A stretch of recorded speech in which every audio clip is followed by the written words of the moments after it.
अपन ने पढ़ा था त्रिभुज और संबंधी सर्वांग समता के नियम। इसमें दो नियम अपन ने पढ़े थे, एक था भुजा भुजा भुजा नियम यानी एस एस एस नियम, और एक था अपने भुजा कोण भुजा, यानी तीन भुजा नियम, एक भुजा कम कर दो, एक कोण बीच में डाल दो, ठीक है, तो भुजा कोण भुजा नियम। तो ये अपन ने कल पढ़े थे। आगे वाले दो और बाकी वो आज पढ़ने से पहले अपन इसके ऊपर प्रश्न किस प्रकार के बनते हैं, तो छोटे छोटे साधारण प्रश्न मैंने ये दो यहाँ लिखे, ये दोनों अपन हल करते हैं। तो कल जो अपन ने पढ़ा था, तो ये हल करने से वो कल वाला भी समझ में आ जाएगा और आगे वाले जो अपन पढ़ेंगे उसमें भी अपन को काफ़ी अच्छी सहायता मिल जाएगी, ठीक है बात को। अब जैसे ये प्रश्न है, ये त्रिभुज है AED त्रिभुज, और ये त्रिभुज है आपके CEB त्रिभुज। अब इस त्रिभुज की ये भुजा बराबर है और इस त्रिभुज की ये भुजा, यानी ये दोनों भुजाएं बराबर है। तो अपन दोनों त्रिभुज लेते हैं, इस त्रिभुज की AED की AE भुजा इस त्रिभुज की EB भुजा के बराबर है। ये प्रश्न वाला कह ही रहा है, बस खत्म बात है। इसमें अपन ने कुछ अपने घर का कुछ लगाया, कुछ भी नहीं, ठीक है बात को। और चित्र के अंदर साफ दिख रहा है कि ED भुजा इस त्रिभुज की ED भुजा और इस त्रिभुज की EC भुजा के बराबर है। ये भी आपके इसके अंदर, ठीक है बात को, ये भी प्रश्न के अंदर दिया हुआ है। अब जब दो भुजा आ गई तो या तो लो तीसरी भुजा जो अपन को दिख नहीं रही है, ये और ये बराबर है या नहीं अपन को पता ही नहीं है, ठीक है ना। तो तीसरी भुजा अपन नहीं ले सकते हैं, तो लीजिए कोई कोण, ठीक है नहीं। तो कोण में भी अभी कौन से कोण इनमें से बराबर है, तो आप सीधा देख लीजिए। सामान्य नियम जो था कि जब दो भुजाएं एक दूसरे को काटती है तो बनने वाले शीर्षाभिमुख कोण या सम्मुख कोण बराबर हो। तो ये रेखा BD को AC ने काटा E बिंदु पर, तो ये कोण और ये कोण शीर्षाभिमुख कोण कहलाएंगे। तो इसका मतलब कोण E यानी AED कोण AED कोण और इसके BEC कोण, ठीक है ना बात को, इस कोण के बराबर हो गए, क्योंकि ये कौन से कोण है, सम्मुख कोण है, इसलिए बराबर हो गए।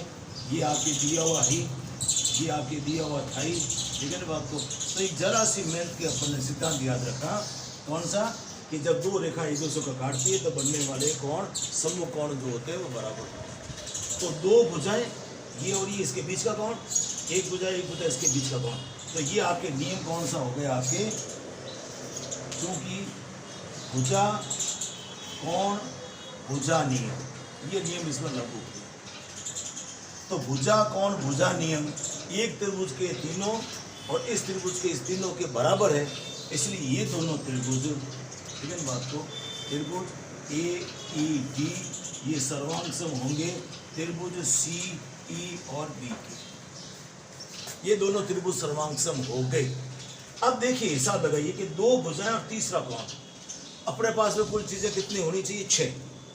तो अब जब 3 अपने जो नियम था उस नियम के हिसाब से ये दोनों त्रिभुजों को सर्वांग सम कर दिया, तो जो बाकी बचे हुए हैं वे सब अपने आप सर्वांग सम होंगे। आप लिख दीजिए, जैसे अब दो भुजा आ गई तो तीसरी भुजा ये और ये बची, तो आप बिल्कुल आराम से लिख दीजिए AD भुजा BC के बराबर, बस बात करें, चाहे प्रश्न में पूछा है चाहे नहीं पूछा है। अब आ जाइए कोण A यानी DAE कोण, कोण DAE और ये कोण आपके EBC, कोण EBC, ये दोनों बराबर होंगे ही, आंख बीच कर आप लिख दीजिए। और इसी प्रकार से ये कोण आपका D यानी ADE कोण, कोण ADE और ये सर्वांग सम होगा आपके इस कोण के बराबर यानी BCE कोण, BCE कोण, ठीक है। कुल मिला के बात क्या बनी कि 3 का पता कर दीजिए, बाकी 3 अपना देख दीजिए, तो 6 के 6 हो गए। ये दो भुजा और एक ही भुजा, एक ये कोण ये दो कोण, तो सर्वांग समता का मतलब सर्व अंग सम हो जाएंगे। अपन को 3 आंकड़े छांट के निकालने हैं और बाकी 3 आंकड़े, ठीक है नहीं। तो उसमें क्या होता है, कई बार 1-2 आंकड़े दिए हुए होते हैं, एक आध आंकड़ा अपन को पुराना सिद्धांत याद करके अपन को निकालना पड़ता है। अब जैसे यहाँ आप आइए, इस सवाल के ऊपर आइए, इसमें इसने लिखा है कोण ABC यानी ABC यानी ये कोण नंबर 1, और कोण ए बी डी के बराबर, कोण ए बी डी यानी ये नंबर 2, ये दोनों आपस में बराबर, ठीक है। दूसरा कहा हुआ इसलिए बी सी भुजा, ये बी सी भुजा और बी डी भुजा, बी सी भुजा और ए डी भुजा, ए डी भुजा के बराबर, ठीक है साहब। ये दोनों चीजें आपने ये दिया हुआ है। अब इसको सर्वांग सम स्थापित करना है कि ये दोनों त्रिभुज सर्वांग सम है या नहीं है, ठीक है। अपन लेते हैं ये त्रिभुज, ठीक है ना, ये त्रिभुज ए सी और बी, ये त्रिभुज लेते हैं अपन ए बी और डी, ठीक है ना। अब एक बात तो देखो, आप ध्यान रखिए, बिल्कुल सामान्य बात है, एकदम समझ में आ जाएगी। ये ए बी भुजा जो है इसके लिए भी वही है और इसके लिए भी वही है, बस ए बी भुजा बराबर ए बी भुजा, ये अपन यूं कह सकते हैं उभयनिष्ठ, ये दोनों की कॉमन, उभयनिष्ठ का मतलब क्या हो जाएगी, दोनों की कॉमन, यानी इसके लिए भी यूं समझ लीजिए, इस त्रिभुज का आधार यही है और इस त्रिभुज का आधार ये, तो दोनों बराबर, ठीक है बात को। तो ये कुल मिलाकर के एक बात ये हो जाएगी। दूसरा जो है आपके, ये आपके दिया हुआ है कौन सी, इस त्रिभुज की बी सी भुजा और इस त्रिभुज की आपके ए डी भुजा, ये दी हुई है, ठीक है सर, ये दी हुई है किताब के अंदर, आपको इसने बताया हुआ है।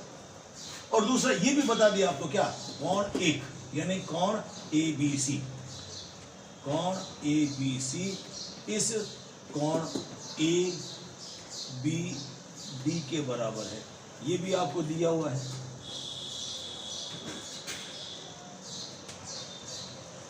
अब आप बताइए, जब तीनों चीजें इसमें दी हुई है तो अपन को इसमें करना क्या पड़ा, सिर्फ अपन को याद रखना पड़ा, और बाकी इस चित्र को अगर जरा सी मेहनत है, जरा सा अपन ने याद कर लिया तो अपन को पता चल जाएगा। सामने देखते ये और ये दिया हुआ है, खत्म बात, ये दोनों की उभयनिष्ठ है, दिख ही रही है, और ये कौन बराबर दिए हुए हैं, तो अपन ने अपना घर का क्या लगा है, सिर्फ अपन ने उसको याद रखा।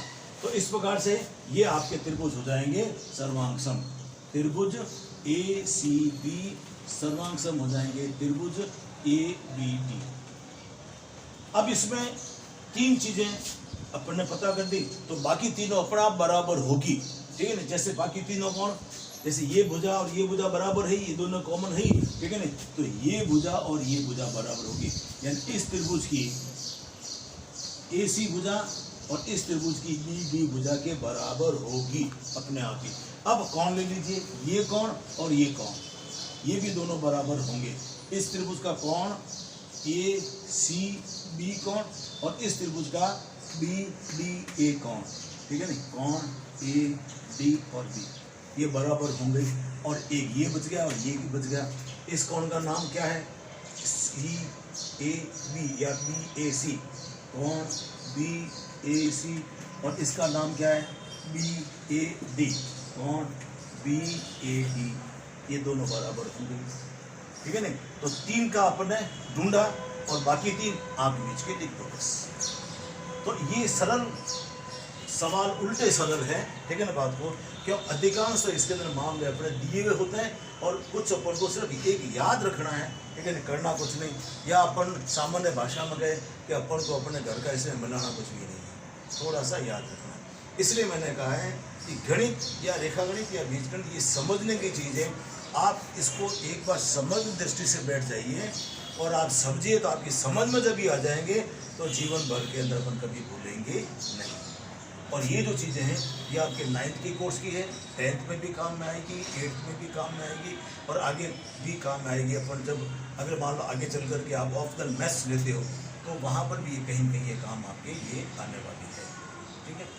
और आज अपन इतने ही पढ़ेंगे, इसके 2 नियम जो है वो मैं आपको कल बताऊँगा, और जो हमेशा कहता हूँ वो आज फिर कह रहा हूँ, कोरोना बचाव ही उपचार है। अभी मौसम विभाग की भविष्यवाणी के अनुसार 2 जून तक बहुत तेज़ गर्मी पड़नी है, दिन भर आप अधिक मात्रा में पानी पीजिए, घर में ही रहिए, और कोरोना का जो हमेशा कहता हूँ बचाव ही उपचार है और कोई इसका तरीका नहीं है। घर में रहिए, परिवार के साथ में समय बिताइए, अपना होमवर्क करिए, जो आपने कल होमवर्क कर लिया था उसको आप वापस रिपीट करिए, उसको पढ़िए, अधिक समय आप अपने पढ़ाई को दीजिए, क्योंकि स्कूलों का अभी कोई भरोसा नहीं है कब खुले कब नहीं खुले, और कोरोना कौन सी भयंकर स्थिति में आता है कि नहीं आता है, ये भविष्य की बात ही है। मैं किसी प्रकार के आपको बहम में नहीं डालूंगा, लेकिन अपने पास में अभी जो समय चल रहा है उसमें आप अच्छी सी मेहनत कीजिए, घर में रहें, परिवार सहित आनंद से रहें और सुखी रहें। बस यही शुभकामना देते हुए मैं अपनी बात को ही समाप्त करता हूँ। कल 2 दूसरे नियम और उनके ऊपर 2-3 प्रश्न आपको करवा देंगे, तो ये आपका कोर्स पूरा होगा।